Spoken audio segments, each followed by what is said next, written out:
Storm Prediction Center putting out this area as possible for seeing some storms become severe. So from Amarillo towards Wheeler, and then as far south as Childress there, and even towards Wichita Falls. Not quite towards Oklahoma City, but you're just on the outskirts of it, so it could still be a little stormy over there. And also that threat of damaging winds. So this is something we've even been talking about tonight with the current threat approaching the I-95 corridor, where you could get some very strong straight line winds as well. So that's what we're going to be watching for Friday night.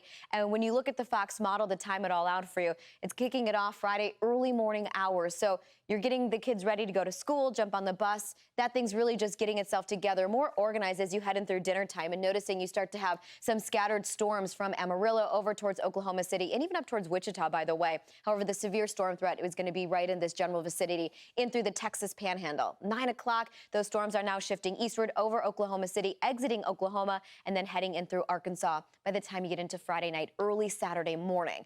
With the future track over OKC, just to really break it down into the city, notice this is Friday evening around 5, 6 o'clock. Again, rush hour time when most people are exiting work, maybe heading out to dinner. That's when we have these storms swinging through. You could get some pretty heavy downpours with this, some strong winds. And also notice by 9, 10 o'clock, you could see some very strong storms also moving through as you enter into the overnight hours.